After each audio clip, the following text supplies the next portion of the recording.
আসসালামু আলাইকুম ওয়া রাহমাতুল্লাহি ওয়া বারাকাতুহু। আমি প্রায়ই একটা কথা বলি যখন কোরআন নিয়ে কোথাও আলোচনা করি, যে কোরআনের একটা সূরা আরেকটা সূরার মতো না।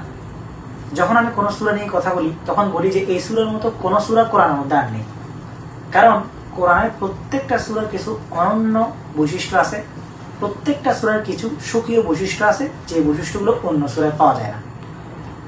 তো আমরা আমাদের একাডেমি থেকে, আমার অনলাইন ইনস্টিটিউশন থেকে ধারাবাহিক সূরা ভিত্তিক তাফসীর কোর্সে এই পর্যন্ত সূরা ফাতিহা থেকে সূরা মুমিনুন পর্যন্ত আলোচনা করেছি। তো সে আলোচনার আমাদের বিচিত্র অভিজ্ঞতা আছে, আমরা সেদিকে যাচ্ছি না। তো আমরা সূরা নূর শুরু করতে যাচ্ছি আজ থেকে। তো সূরা নূর এমন এক সূরা, যে সূরার প্রতিটি ছত্রে ছত্রে, প্রতিটি আয়াতে আয়াতে আপনি এমন এমন শিহরণ জাগানিয়া অনুভূতি পাবেন, যে অনুভূতি আপনি অন্য সূরায় পাবেন না। কারণ কি? কারণ সূরা নূর হচ্ছে এমন এক সূরা যা আক্ষরিক অর্থেই নূরের নাম ধারণ করেছে।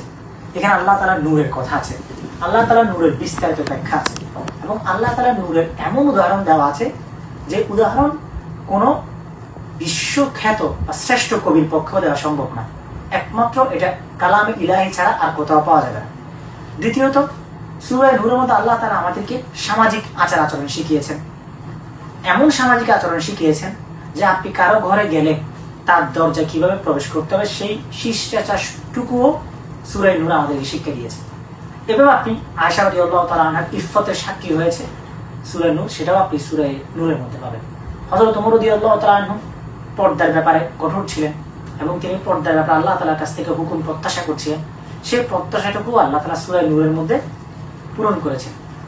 তো এভাবে সূরা নূরের যত আয়াত আপনি যাবেন, যত আয়াত আপনি পড়বেন, প্রত্যেকটা আয়াতের মধ্যে এমন এমন হিকমা খুঁজে পাবেন যা আপনাকে কোরআনের সেই তাদাব্বুরের দিকে নিয়ে যাবে, যে তাদাব্বুর মুহাম্মদ সাল্লাল্লাহু আলাইহি ওয়াসাল্লাম উম্মতের কাছে চেয়েছেন, আল্লাহ তাআলা চেয়েছেন, সেই তাদাব্বুরটুকু আমরা সূরা নূরের মধ্যে পাবো।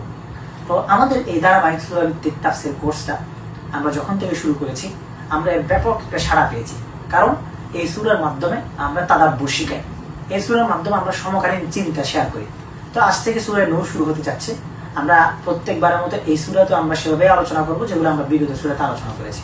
আমি সকলকে আহ্বান করব, যারা যারা পবিত্র কোরআনের সেই স্বাদ, সেই মজা অনুধাবন করতে চান, আপনারা দ্রুত সূরা নূরের কোর্সে এনরোল করুন এবং কোরআনের স্বাদে ডুব দিন। আসসালামু আলাইকুম ওয়া রাহমাতুল্লাহি ওয়া বারাকাতুহু। ইসলাম